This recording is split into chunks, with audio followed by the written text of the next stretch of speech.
الحمد لله وكفى والصلاة والسلام على خاتم الرسل وسيد الأنبياء وعلى آله وأصحابه الأتقياء. أما بعد فأعوذ بالله من الشيطان الرجيم. بسم الله الرحمن الرحيم. وإذ قال إبراهيم رب أرني كيف تحيي الموتى قال أولم تؤمن قال بلى ولكن ليطمئن قلبي قال فخذ أربعة من الطير فصرهن إليك ثم اجعل على كل جبل منهن جزءا ثم ادعهن يأتينك سعيا واعلم أن الله عزيز حكيم.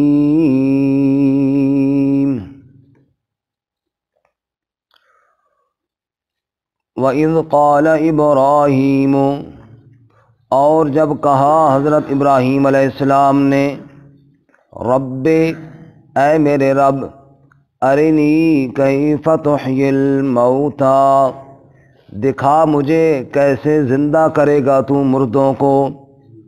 قال، تو فرمایا اللہ رب العزت نے، اولم تؤمن، کیا نہیں ایمان رکھتا تو؟ قال بلا، کہا ابراہیم علیہ السلام نے کیوں نہیں، ولیکن لیطمئن قلبی، اور لیکن تاکہ مطمئن ہو دل میرا. قال، تو اللہ رب العزت نے فرمایا، فخذ أربعة من الطير، پس پکڑ لے 4 پرندے، فصرهن إليك، پس مائل کر ان کو اپنی جانب، ثم اجعل على كل جبل منهن جزءا، پھر رکھ دے ہر پہاڑ پر ان میں سے ٹکڑے، ثم ادعهن، پھر ان کو بلا، یأتینک سعیا، آئیں گے تیرے پاس دوڑتے ہوئے، وعلم، اور جان لے، ان اللہ عزیز حکیم، بے شک اللہ تعالی غالب حکمت والا ہے. سبحان ربک رب العزت عما یصفون وسلام علی المرسلین والحمد للہ رب العالمین. اللهم صل على محمد وعلى آل محمد كما صليت على إبراهيم وعلى آل إبراهيم إنك حميد مجيد. اللهم بارك على محمد وعلى آل محمد كما باركت على إبراهيم وعلى آل إبراهيم إنك حميد مجيد. معزز سامعین، سورۃ البقرہ کا 35واں رکوع آیت نمبر 260 آپ کے سامنے تلاوت کی ہے. اللہ رب العزت اس کے مطابق صحیح بیان کی توفیق عطا فرمائے اور ہمیں قرآن و سنت پر عمل کرنے کی توفیق عطا فرمائے. گزشتہ سبق میں آپ حضرات نے واقعہ سنا حضرت عزیر علیہ السلام کا، کس طرح اللہ رب العزت نے 100 سال کے لیے ان کو موت عطا فرمائی، پھر ان کو اٹھایا اور ان کو بتایا کہ اللہ تعالیٰ مردوں کو زندہ کرنے پر کیسے قادر ہے. آج کے سبق میں حضرت سیدنا ابراہیم علیہ السلام کا واقعہ ہے کہ ابراہیم علیہ السلام نے بھی بارگاہ الہی میں عرض کی کہ اے میرے رب، تو مردوں کو کیسے زندہ کرے گا. بعض مفسرین نے اس سوال کی ایک وجہ بیان کی ہے، یہ بات ذہن میں رہے گی، یہ بات قرآن میں نہیں ہے، مفسرین کا قول ہے. جس طرح 100% درست ہے وہ تو ہم نہیں کہہ سکتے، لیکن ممکن ہے ایسا ہو، کہ قرآن کے خلاف بھی نہیں ہے یہ بات کہ یہ سوال کرنے کی وجہ کیوں پیش آئی. فرماتے ہیں کہ کسی میت کی لاش، چاہے وہ انسان تھا چاہے کوئی جانور تھا، جو بھی تھا، اس کی لاش دریا کے کنارے پڑی تھی، اور دریا کا پانی اوپر نیچے ہوتا رہتا ہے، دریاؤں کا، سمندروں کا پانی کبھی اوپر چڑھ آیا کبھی پھر نیچے چلا گیا، تو وہ پانی اس میت کے ساتھ ٹکراتا تھا۔ جب وہ ٹکراتا تھا تو ظاہر مچھلیاں بھی اس کے ساتھ جاتی تھیں، کچھ نہ کچھ حصہ اس کے گوشت کا مچھلیاں نوچتی تھیں، پھر وہ پانی نیچے ہٹ جاتا تو ظاہر مچھلیاں بھی پانی کے ساتھ واپس چلی جاتی۔ تو اس میت کا کچھ حصہ مچھلیوں نے نوچا، اتنے میں کوئی درندہ آیا، کچھ حصہ اس نے بھی نوچا، پرندے آئے انہوں نے بھی کچھ اس سے نوچا۔ جیسے کہ عموماً آپ بھی دیکھتے رہتے ہیں میتوں کے ساتھ، یا جانوروں کی میتیں پڑی ہوں تو یہی ہوتا ہے ان کے ساتھ، کچھ اس میں سے پرندے نوچ لیتے ہیں، اور وہاں اتفاقاً وہ دریا کے کنارے تھا، کچھ مچھلیوں نے بھی نوچا، کچھ پرندوں نے نوچا، کچھ درندوں نے نوچا، کچھ ریت مٹی کے اندر مل گیا، کچھ ہوا کے ذرات اڑا کر لے گئے۔ یہ سارا ابراہیم علیہ السلام نے دیکھا۔ سبحان اللہ۔ اب یقین اور ایمان تو یقیناً ابراہیم علیہ السلام کا تھا، جیسے کہ آیت میں موجود ہے، لیکن ایک سوال تجسس تو پیدا ہوتا ہے نا کہ یار یہ دیکھو، کچھ ذرے چلے گئے مچھلیوں کے پیٹ میں، کچھ چلے گئے پرندوں کے پیٹوں میں اور وہ لے کر اڑ گئے، اب پتہ نہیں آگے کہاں انہوں نے پھینکا اس کو، کچھ درندے کے پیٹ میں چلے گئے اور وہ جنگل میں چلا گیا، کچھ جناب مٹی میں مل گیا، کچھ ہوا نے اڑایا، پتہ نہیں کہاں جا کر پھینک دیا۔ تو یہ ایک ہی وجود تھا جس کے ذرات بکھر گئے، سمندروں میں بھی چلے گئے، پہاڑوں پر بھی جا گرے، زمین میں بھی جذب ہو گئے، اور پتہ نہیں کہاں سے کہاں تک پہنچ گئے۔ اے اللہ تیری عجیب قدرت ہے، یہ جو ذرات ہے تو اکٹھا کیسے کرے گا ان کو؟ اس تجسس کی بنیاد پر ابراہیم علیہ السلام نے بارگاہ الہی میں عرض کر دی، یا اللہ کہ تو کیسے ان ذرات کو اکٹھا کرے گا؟ اور اسی طرح ایک عالم نے یوں مثال دی، یہ بات تو ہوئی، فرمایا جیسے ایک آدمی نے کسائی کی دکان سے گوشت خریدا، کسائی نے وہ بکرا منڈی سے خریدا تھا، اور وہ بکرا جب اس نے منڈی سے خریدا، گھر لے کر آیا، پھر اس کو ذبح کیا، ظاہر ہے اس کے کئی بال گھر میں گرے ہوں گے، کئی وہاں ذبح خانے میں گرے ہوں گے، اور پھر جھاڑو دیا تو وہ کئی وہاں جھاڑو کے ذریعے کوڑے والے کے نے اٹھا کر پتہ نہیں آگے کہاں پھینک دیے۔ جب ذبح کیا تو خون کے ذرات وہاں گرے، جو جناب زمین میں جذب ہوئی ہے، کوئی اس نے پانی مارا، کوئی آگے نالی میں بہتا ہوا نالوں میں چلا گیا، پتہ نہیں کہاں سے کہاں چلا گیا۔ اسی طرح پھر اس کے کھال ادھیڑ دی گئی، اور وہ جو کھال تھی وہ جا کے کارخانے میں چلی گئی، اور اس سے آگے انہوں نے کچھ دستانے بنائے یا موزے بنائے یا جیکٹ بنائی یا جو بھی بنایا، وہ ادھر چلی گئی۔ ظاہر بات ہے اس کے کھال کے وہاں پہنچنے تک کئی ذرات گاڑی میں گرے ہوں گے، کئی کہاں گرے اس کے۔ اس کا جو گوشت تھا وہ اس نے رکھا دکان پر بیچنے کے لیے، اس میں سے مثلا 10 بندوں نے خریدا، حالانکہ زیادہ بھی خرید سکتے ہیں، 10 بندوں نے خریدا۔ اب وہ ہر بندہ وہ کلو کلو گھر لے کر گیا، گھر میں جا کر پکایا، آگے ہر گھر کے اندر 10 بندے ہیں، تو گویا کہ 100 بندوں کے پیٹ میں چلا گیا، حالانکہ اس سے زیادہ بھی ہو سکتا ہے، لیکن کم از کم چلو 100 بندوں کے پیٹ میں چلا گیا۔ کوئی مہمان آیا تھا، اب وہ کھا کے کوئی کہاں چلا گیا، کوئی کہاں چلا گیا، ظاہر بات ہے ان کے بدن کے اندر وہ گوشت شامل ہوا، پھر غذا بنی، پھر جناب معدے میں گیا، پھر ہضم ہوا، پھر پیشاب پخانے کی صورت میں کہاں سے کہاں چلا گیا۔ تو وہ ایک جو بکرا تھا جس کو ایک کسائی نے خریدا، پھر اس کو ذبح کیا، پھر اس کے ذرات جسم کے کہاں سے کہاں پہنچ گئے۔ اب یہی بات وہ عرب کے مشرکین جو قیامت کے منکر تھے ان کو سمجھ نہیں آتی تھی کہ یہ سارے ذرات جو یوں بکھر جاتے ہیں یہ پھر اکٹھے کیسے ہوں گے، یہ ممکن نہیں۔ انہوں نے تو انکار کر دیا، اور ایک ایمان والا مانتا ہے کہ یقیناً ہوں گے، لیکن اب وہ کیسے کیفیت ہے یہ میری تیری ہر بندے کی سمجھ میں نہیں آتی۔ کہ ظاہر بات ہے یقین تو ہے اللہ تعالیٰ کے فرمان پہ، لیکن وہ مشاہدہ جب سامنے ہو جائے پھر وہ عین الیقین ہو جاتا ہے۔ تو ابراہیم علیہ السلام نے سوال کیا، وَإِذْ قَالَ إِبْرَاهِيمُ رَبِّ أَرِنِي كَيْفَ تُحْيِي الْمَوْتَى، اے میرے رب مجھے دکھا وہ منظر کہ تو مردوں کو زندہ کیسے کرے گا، مجھے وہ منظر کیا کر دکھا۔ قال اولم تؤمن، اللہ تعالیٰ نے فرمایا کیا ابراہیم تیرا ایمان نہیں؟ قال بلا، یا اللہ کیوں نہیں؟ جی ہاں ایمان تو ضرور ہے میرا۔ مفسرین فرماتے ہیں کہ اللہ تعالیٰ کو تو پتہ تھا کہ ابراہیم علیہ السلام کا ایمان ہے، اللہ تعالیٰ تو دلوں کے راز جاننے والے ہیں، یہ اللہ نے سوال کیوں کیا؟ یہ اللہ تعالیٰ نے میرا اور آپ کا شک نکالنے کے لیے کیا کہ شاید کوئی بعد میں خلیل اللہ کے بارے میں یہ نہ کہے کہ یار ان کا نعوذ باللہ اس سے پہلے ایمان نہیں تھا، تو اللہ تعالیٰ نے واقعہ کرنے سے پہلے سوال کیا ابراہیم علیہ السلام سے، تاکہ ابراہیم علیہ السلام بتا دیں کہ میرا ایمان یقیناً ہے، تاکہ کوئی بعد والا ابراہیم علیہ السلام کے ایمان پر شک نہ کرتا پھرے اور کہے کہ ابراہیم علیہ السلام کا ایمان نہیں تھا، نعوذ باللہ من ذالک۔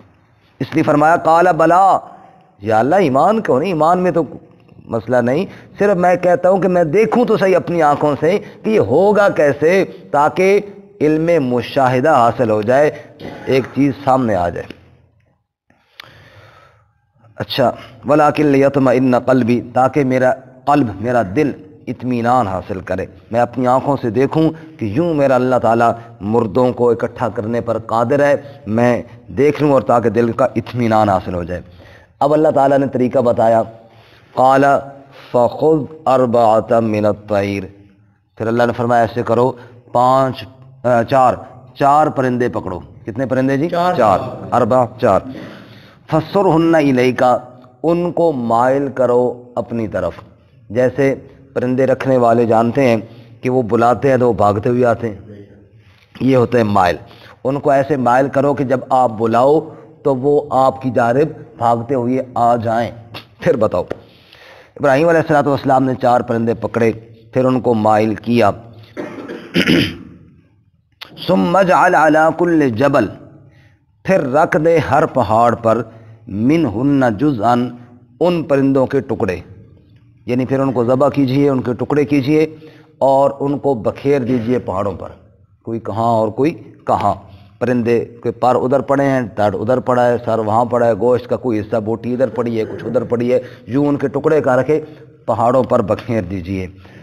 ثم ادعوہن، پھر ان کو آواز دیجئے، یأتینک سعیا، وہ آئیں گے تیرے پاس دوڑتے ہوئے، دیر بھی نہیں لگے گی، آنن فانن تیرا اللہ ان سارے ذرات کو، اس کا سر ادھر ہے، دوسرے کا ادھر ہے، وہ سب کو الگ الگ کر کے ایک منٹ بھی نہیں لگے گا، سیکنڈوں میں، لمحوں میں اللہ تعالیٰ پھر ان کو اسی طرح بنائے گا، اور جیسے تیری آواز پر پہلے دوڑتے ہوئے آئیں گے، آتے تھے، ویسے ہی پھر تیری آواز پر دوڑتے ہوئے آئیں گے۔ سبحان اللہ، یہ ہے اللہ تعالیٰ کی قدرت، سب کہو سبحان اللہ۔ سبحان اللہ۔ سبحان۔ یہاں پہ ایک اور چیز ہے کہ وہ پرندے جو ابراہیم علیہ السلام نے پھر پکڑے، پھر وہ کون سے تھے؟ پہلی بات تو یہ ہے کہ اس سوال کا کوئی ضرورت نہیں ہے، جو بھی تھے اللہ تعالیٰ کی قدرت ہے۔ تاہم مفسرین نے، بعض نے ان کے نام لکھے ہیں، کہتے ہیں ایک مرغ تھا، ایک مور تھا، ایک کبوتر تھا، اور ایک کوا یا گدھ، یہ نہیں کھاتی، کوے کی طرح ہی سمجھو، دوسری چیل وغیرہ، یہ تھی، یہ چار پرندے تھے۔ اور پھر اس پر بھی آگے حکمتیں لکھی ہیں، اس پر بھی آگے حکمتیں لکھی ہیں۔ کہتے ہیں جو چار پرندے ہیں نا، ان کے اندر چار خصلتیں ہیں۔ مثلا مرغ جو ہے، مرغا، اس کے اندر شہوت کی کثرت ہے، اس لیے ابھی ہماری حکومت والے کہتے ہیں بھی 5 مرغیاں اور 1 مرغا ہم دیں گے، پتہ ہے نا ان کو بھی شہوت کی کثرت ہے، ایک مرغا جو ہے 5 مرغیاں کا شوہر بن سکتا ہے، تو یہ شہوت اس میں کیا ہے؟ زیادہ ہے۔ فرمایا اس کو ذبح کرو۔ کبوتر کے اندر اڑان زیادہ ہے، وہ جناب دیہاتوں میں، گاؤں میں ہم دیکھتے ہیں جناب، وہ اوپر اڑ جاتے ہیں، پتہ نہیں کہاں سے پھرتے پھرتے پھرتے، بڑے جناب ایکٹنگ بھی کر رہے ہوتے ہیں اور بڑے ڈیزائننگ بھی سے، کبھی یوں اڑتے ہیں اور کبھی آوازیں نکال، بڑا عجیب و غریب ایک منظر، اس میں اڑان زیادہ ہے۔ مور کے اندر حسن پر ناز زیادہ ہے، مور کے اندر حسن پر ناز زیادہ، وہ کبھی جو آپ نے دیکھا ہوگا کیسے جناب وہ اپنے بکھیر لیتی ہے پر، اور عجیب و غریب خوبصورت ڈیزائن بناتی ہے۔ اور کوے میں ہرس زیادہ ہے، یہ جناب بھاگتا ہے، کبھی ادھر سے کوئی بوٹی لوچی، کبھی ادھر سے کچھ اٹھایا اور چپٹ کے۔ گدھ کے اندر بھی یہی حالت ہے، تو ان کے اندر ہرس زیادہ ہے۔ فرماتے ہیں یہ 4 پرندے اور یہ 4 ان خصلتوں میں مشہور ہیں۔ اللہ تعالیٰ نے ان 4 پرندوں کو ذبح کرنے کا حکم دیا اور اس کے بعد بتایا کہ علم مشاہدہ آپ کو حاصل ہوگا۔ گویا کہ یہ 4 خصلتیں ذبح کرنے سے علم مشاہدہ حاصل ہوتا ہے۔ شہوت پہ چھری چلاؤ، اپنی اڑان کو بہت اونچا مت سمجھو، اس پر چھری چلاؤ کہ میں یہ ہوں اور میں وہ ہوں، اور اپنے حسن و جمال اس پر چھری چلاؤ جیسے کہ مور کرتا ہے، اور ہرس پر، لالچ پر چھری چلاؤ۔ ان 4 خصلتوں کو کاٹ دو، پھر علم مشاہدہ حاصل ہو جائے گا۔ یہ 4 خصلتیں جب کٹ جاتی ہیں پھر علم مشاہدہ حاصل ہو جاتا ہے۔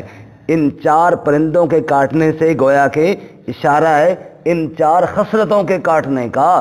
ان 4 خصلتوں پر چھری پھیر دو، نہ تو کوئی آدمی شہوت کی پرستی میں چلے جیسا کہ کئی قومیں تباہ و برباد ہوئی ہیں۔ خواہشات اللہ تعالیٰ نے ہر انسان کے اندر رکھی ہیں، لیکن ان کو ایک حد شرع کے مطابق استعمال کرنے کا حکم دیا ہے۔ جو حد شرع کراس کرے گا وہ برباد ہو جائے گا۔ اللہ تعالیٰ ہماری حفاظت فرمائے۔ اسی طرح نمبر 2، اڑان، میں یوں اور میں ہوں جناب، میں نے تو یہ کر دیا اور میں نے تو وہ کر دیا، اور اپنی بلندیوں پہ چاہے کسی حساب سے بھی ہوں، چاہے مالی حساب سے ہوں، چاہے طاقت کے حساب سے ہوں، چاہے کسی اور علم کے حساب سے ہوں، کسی چیز میں بندہ کہے کہ جناب میں تو بہت اونچا ہوں، تو فرمایا کہ نہ، اس پہ بھی چھری چلانی پڑے گی۔ اپنی پروازوں کو مت دیکھ، اللہ کی رحمت کو دیکھ۔ اسی طرح اپنے حسن و جمال، ظاہری ٹیپ ٹاپ کو دیکھ کر اپنے آپ کو دھوکے میں مت مبتلا کر۔ جس دنیا میں کا حسن جو ہے یہ چند دنوں کا مہمان ہے، یہی مٹی پھر جناب جس نے کے اندر آج نقش نگار رب نے بنائے ہیں، کل اس کو اللہ نے مٹی کے اندر ملا دینا ہے۔ کل جو بچپن میں بچہ تھا آج وہ بوڑھا ہے، لاٹھی کے بغیر چل نہیں سکتا۔ بچپن میں تجھے برسوں کھلایا، جوانی نے تجھے مجنوں بنایا، بڑھاپے میں کیا کیا ستایا، اور موت کر دے گی بالکل صفایا۔ جگہ جی لگانے کی دنیا نہیں ہے، یہ عبرت کی جا ہے تماشا نہیں ہے۔ تو فرمایا کہ ظاہری حسن میں دھوکہ، اس پہ بھی چھری چلاؤ، اس پہ دھوکہ نہیں کھانا۔ اور نمبر 4، ہرس، لالچ انسان کو برباد کر دیتی ہے۔ لالچ کی وجہ سے انسان حرام حلال کی تمیز بھول جاتا ہے۔ لالچ کی وجہ سے انسان بھائی بھائی کا دشمن بن جاتا ہے، پڑوسی پڑوسی کا دشمن بن جاتا ہے۔ ہوتی تھوڑی سی لالچ ہی ہے، اس کے علاوہ اور کچھ نہیں ہوتا۔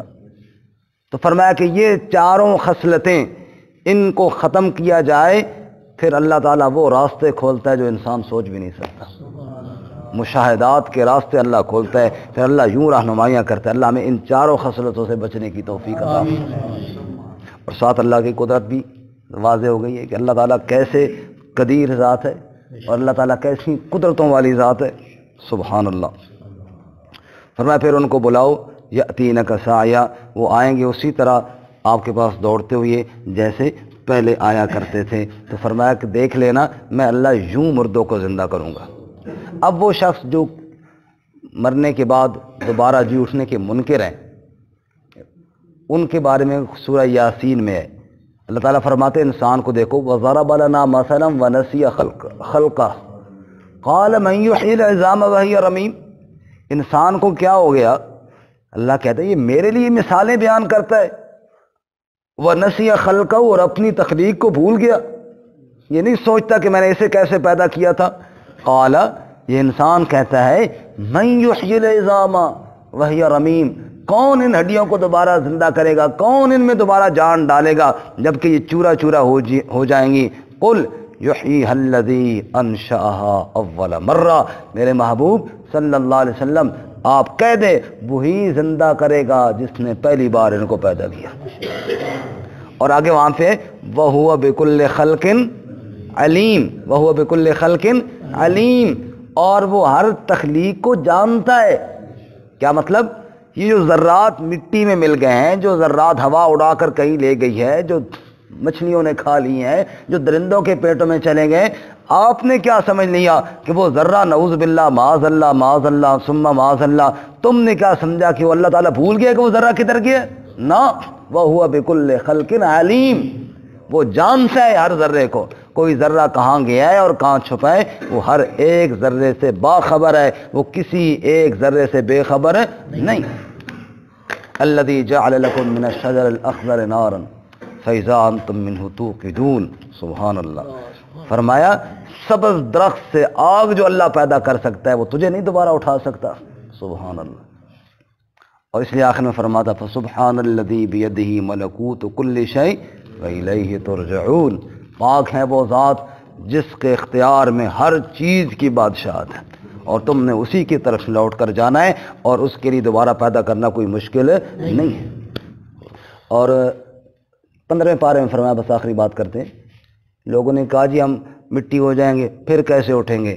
وہاں اللہ نے جواب میں فرمایا قل کونوا حجارۃ او حدیدا۔ تم کہتے ہو مٹی ہو جائیں گے، تم مٹی چھوڑو، تم پتھر بن جاؤ، تم لوہا بن جاؤ۔ قل کونوا حجارۃ او حدیدا، مٹی چھوڑو، پتھر یا لوہا بن جاؤ، او خلقا مما یکبر فی صدورکم، یا اس سے بڑی کوئی اور داد جو تمہارے دماغ میں ہے وہ بن جاؤ۔ اللہ کے لیے پھر بھی کوئی مشکل نہیں، اللہ کے لیے کون سا کام مشکل ہے، وہ قدرتوں والی ذات ہے۔ اس لیے فرماتے ہیں وَعْلَمْ، پھر جان لیجئے، ان اللہ عزیز حکیم، بے شک اللہ غالب بھی ہے، اللہ حکمت والا بھی ہے۔ اللہ تعالیٰ اپنی ذات پہ کامل یقین نصیب فرمائے۔ ترجمہ دوبارہ سنیں۔ فرمایا وَإِذْ قَالَ إِبْرَاهِيمُ، اور جب کہا ابراہیم علیہ السلام نے رب ارنی کیف تحیی الموتى، اے میرے رب مجھے دکھا کیسے تو زندہ کرے گا مردوں کو۔ قال اولم تؤمن، فرمایا کیا تیرا ایمان نہیں؟ قال بلا، کہا کیوں نہیں؟ ولکن لیطمئن قلبی، اور لیکن تاکہ مطمئن ہو جائے دل میرا۔